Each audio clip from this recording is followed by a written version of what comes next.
My people, welcome back to Balabas Gist. You see this video, share this video where you want to watch now, because a lot of things they happen for inside Imo State, inside Southeast, inside Biafra land now, where everybody need to know. This is a new style where they carry people, they buy them for inside boost, they say things where they for inside their body. So that's why I bring this video up for you to share the video and be very careful as they do your work. See this thing will happen for Imo State. Please stay tuned, watch this video from beginning to end and share it, because as you share the video, go help someone out there to get the information and know wetin dey happen. My people, e don rare for this last one. How kidnappers come become the business of the day for inside Igbo land? Share.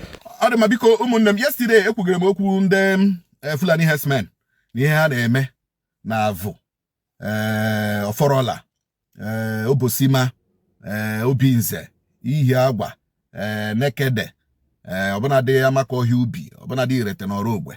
You know, but I want also to let you know one more strategy ndani eji atoronde mado, especially Ndeke Highway. Especially Ndeke Highway. Please, give bamana moto. Give bawala moto. Onwebe driver pura kushi. Asi na hand over. Also kwa uru boss ka ibara. Osi uru keke ka ibara. Osi uru keke boss ka ibara. Osi uru hayas ka ibara. Osi uru 18-seater boss ka ibara. Ihe ha na-adị na-emebere ebe ihe ala. Isi aro de chalota si na eme hand over, hand another ihe over. Ma si unu bana na moto enwe moto na-echenu. Ngwa onye ọbụla rituo bana na moto. Onye ọbụla rituo bana na moto. Abakwala.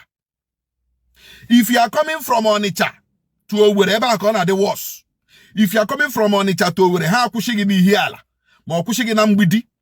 Driver ji isekwa na ọ gaghịzi eruzi Owerri.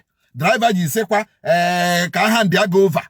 Nwanne, kama okwu, kama ụka, jiri aka gị gbara onwe gị moto latawa Owerri.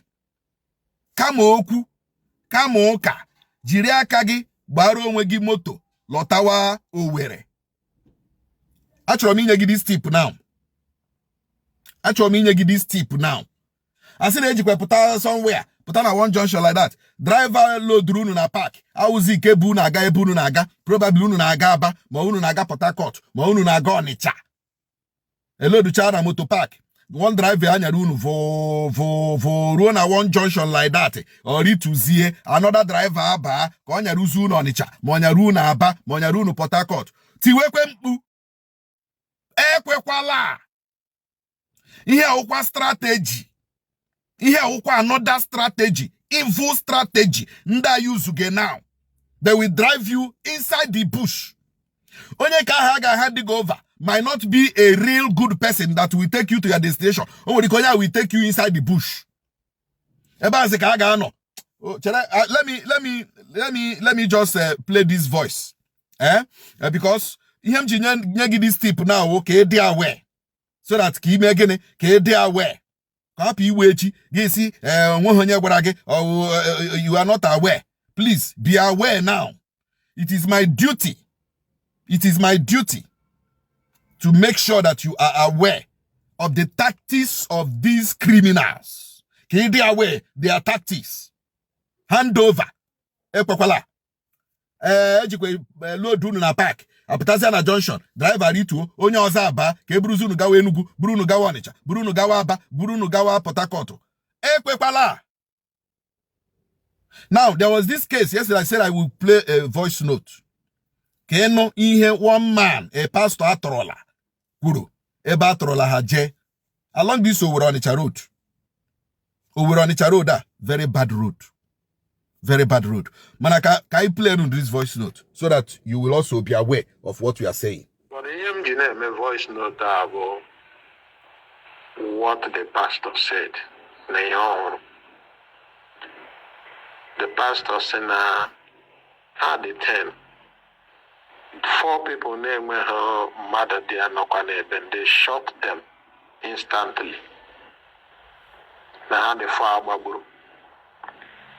N'otu ahụ a na-agbagbu ihe ka ndị na-abụ mmadụ na-abụ ya na ka a na-abụ akwụkwọ aka separate organs na ndị na-azụkwa ha na-abịa na that Imo State. Ya nwa ha bịara kegide n'eriri ụkwụ ya abụọ kpọwa ya isi n'ala ka ya agba ya boot. Mana the shocking thing bụ na ha si ya na ọkwa ndị Igbo si na ha na Fulani ga-emeda dia here, na ha ga-egbugide Igbo one by one na-egbu ha until there will be no men left to challenge them, and then the full blown out war will come. Now they have come, and that this place forever belong to them.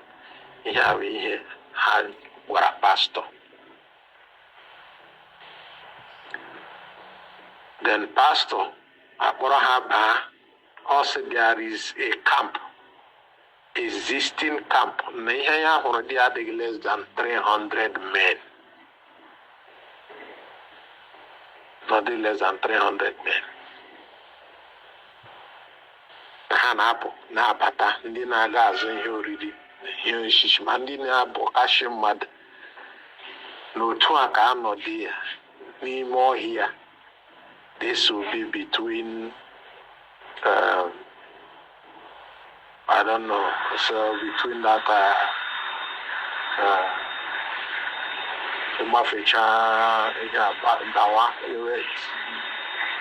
this thing happened in those on nature roads, as they said.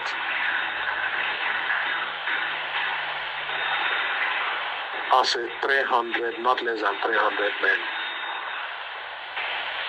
And otu ebu ha bata, the next day na-ebugo ndị mmadụ bata. Ihe m ji na-ekwu ihe ahụ maka ịma na-ekwu ihe ndị mmadụ feel that people on the streets being on the mother. Ihe anyị ji ekwu okwu a wụ na ọ dị oke mkpa, you know, be security conscious. Okay, no name. Here a pastor a kidnapper on each over the road here. Ebe a na ọkwụ ha 10 million wo abama ko here over here. You know, on each over the road here, the very, very, very, very, very dangerous. So, emara mote na abe na aga Ọnịcha. Marodiri mote na aba. Marodiri mote na aba. Ekwuele mi ekwushie ike, and I will keep saying it.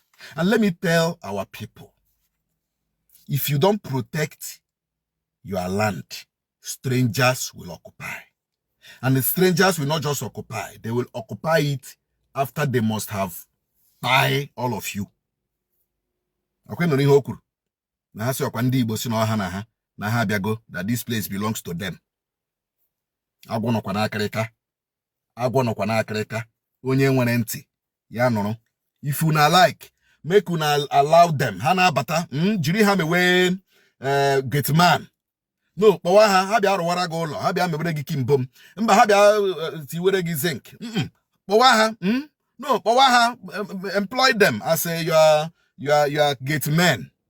No, employ them now. In obodo Igbo, employ them. Ka ha nọrọzịa n'ụlọ gị.